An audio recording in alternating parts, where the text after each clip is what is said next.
Saya bakal bicara tentang ya pasti show off, dan ini term yang cukup provoking ya buat TED pertama kali diselenggarakan di Maranatha. Ini pertama kali ya, dan pasti akan terus bergulir ya, harus ya, pasti ya. Beberapa kali saya mengisi talk di TED, pasti apa yang saya sampaikan selalu berkaitan dengan creativity dan innovation. Saya sendiri tidak pernah mengakui bahwa karya video mapping atau mungkin film yang pernah teman-teman tonton, ada yang pernah nonton film cinta yang T-nya dalam kurung? Pernah ya? Saya tidak pernah mengakui itu sebagai karya saya pribadi. Itu adalah karya kolaborasi semuanya. Karena tidak akan ada pernah inovasi yang lahir tanpa kamu bekerja kolaboratif. Dan di show off kali ini, saya terbersit waktu kuratornya bilang bahwa show off the ideas atau positivity yang kita punya. Saya jadi kepikiran gini, sebenarnya sehari-hari itu Tuhan show off ke kita. Dan kalau kita mau, kemana ini ya harus ngarahinnya? Oke. Itu tadi dari saya atau dari kamu? Dari kamu. Jadi ini kerja juga. Tadi sampai mana? Oke, Tuhan show off. Eksistensi Tuhan menurut saya ada. Itu karena karya-karya ciptaannya. Dan kita sebagai makhluk Tuhan juga seharusnya menyadari dan bisa mencontoh itu. Bahwa sebenarnya eksistensi kita juga akan hadir ketika kita memiliki karya atau menghasilkan karya. Kita adalah makhluk Tuhan. Beda Tuhan dengan kita itu hanya terletak pada kata maha saja. Kita melihat, Tuhan melihat. Kita mendengar, Tuhan mendengar. Kita berkarya, Tuhan pun berkarya. Letak perbedaan kita hanya pada kata maha. Nah, cuman yang disayangkan adalah kebanyakan dari kita justru tidak terfokus kepada berkaryanya tadi untuk menjadi eksis. Kita justru cenderung serius berfokus pada bagaimana supaya kita eksis tapi tidak berkarya. Akhirnya misalnya seperti ini, ketika kita membuat sebuah event atau sebuah acara, misalnya teman-teman mahasiswa sering bikin ya, yang kita pikirkan terlalu berorientasi pada promosi, terlalu berorientasi pada ini positioning acara kita di mana ya, tanpa kemudian kita mengalokasikan energi yang lebih besar untuk fokus pada karyanya. Atau misalnya sekarang dengan dimudahkannya kita bisa ngomong lewat Twitter, Facebook, dan lain sebagainya, kita malah cenderung seolah terdistract berfokus pada menghadirkan eksistensi kita di dunia tersebut atau di dunia maya.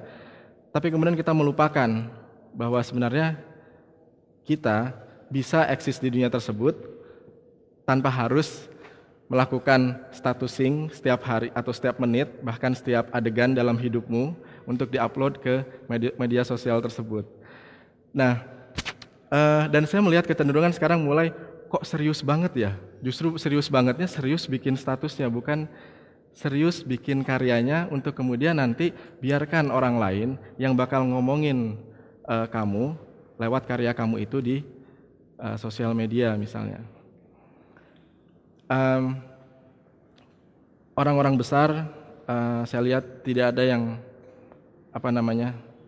konsentrasinya berfokus kepada bagaimana ia menyampaikan eksistensi dirinya lewat mulutnya. Orang-orang besar berfokus kepada bagaimana ia bisa menghasilkan karya yang kemudian bisa bermanfaat bagi orang banyak, dan akhirnya mulut-mulut orang banyak itulah yang menghadirkan eksistensi dia di dunia. Dan cara pandang ini semoga bisa kita bisa kita resapi sebagai teman-teman, apalagi Anda yang jauh lebih muda daripada saya, karena butuh banget kita memiliki cara pandang seperti itu. Bahkan dari seorang joker pun, ketika kita mengubah cara pandang kita terhadap sang joker, kita bisa memetik pelajaran dari dia. Kita bisa memetik dia ternyata sangat fokus pada karyanya, sehingga membuat Batman pun belajar. Juga membuat kepolisian kota Gotham pun belajar dan seterusnya. Tanpa Joker mungkin nggak ada Batman.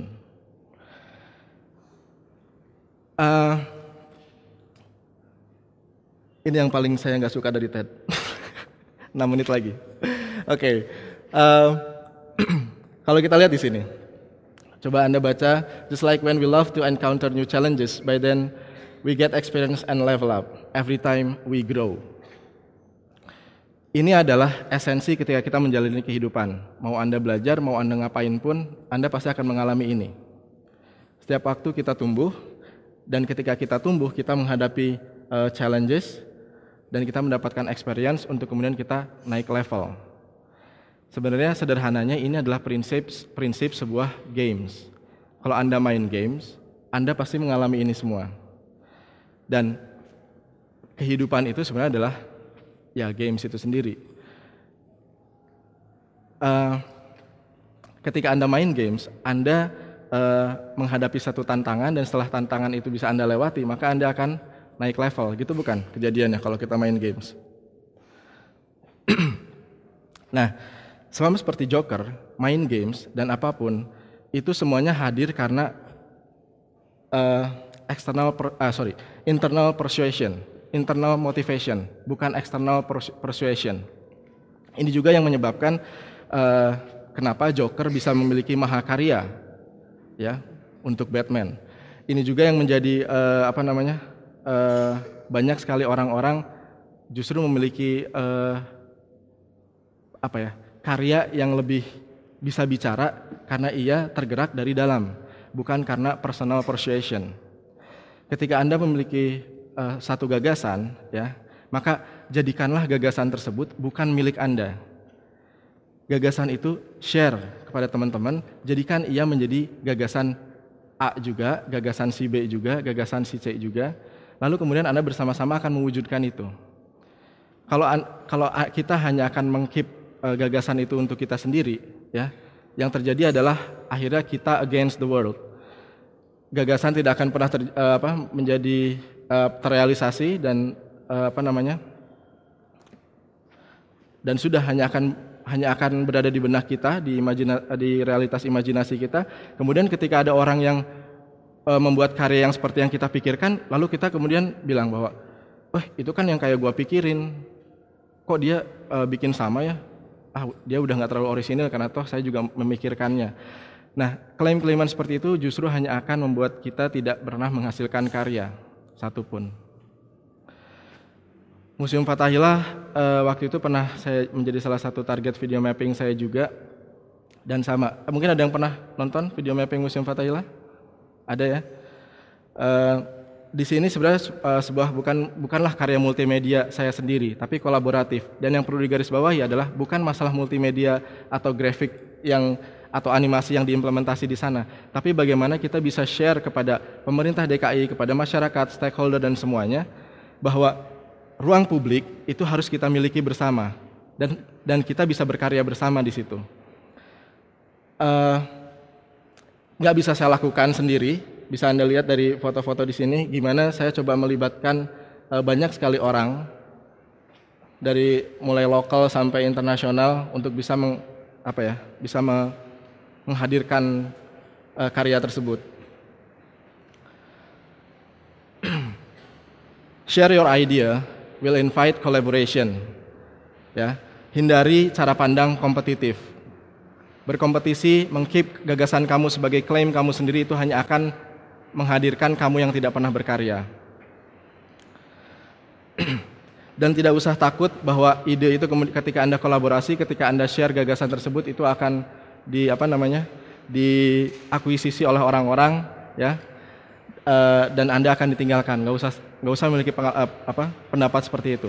Ada satu cerita. Anda mungkin pernah lihat karya-karya kami yang lain. Misalnya adalah laptop si Unyil. Ditayangkan di salah satu stasiun swasta untuk anak-anak kecil, untuk adik-adik kita. Pernah dengar nggak laptop si Unyil? Laptop si Unyil adalah satu program dari sedikit program lain yang berusaha menembus kekurangan dari program yang baik untuk anak-anak. sebuah dokumenter New Statement dibawakan oleh boneka si Unyil, tapi memiliki keterbatasan. Karena kalau kita membawa Unyilnya Pak Raden ke era sekarang dengan keterbatasan Desa Sukamaju yang bonekanya dibatasi oleh panggung hutan lindung itu, ya masih ingat nggak?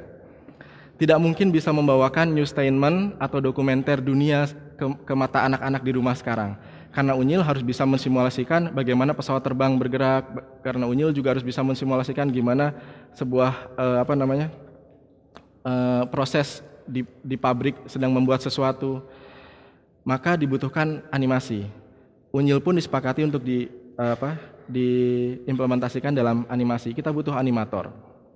Nah, ketika itu disuguhkan ke penonton, awalnya stasiun atau TV tidak percaya diri, tapi kemudian ternyata program itu sukses. Dan kita pun sekarang sudah menjalani kontrak sampai 5 tahun, lebih dari 5 tahun. Ada satu hal yang mau saya garis bawahi. Peran untuk bisa mencerdaskan anak-anak kita tidak hanya digawangi oleh animator yang dilibatkan tadi, atau Pak Raden yang sudah create Unyil, atau tim News Trans 7 yang sudah create gagasan tersebut. Ada peran seorang tukang ojek. Tukang ojek di Jakarta yang dia akan selalu standby 24 jam, di jam berapapun, di kesulitan cuaca apapun, kalaupun harus menembus banjir ia bakal lakukan, untuk mengambil peran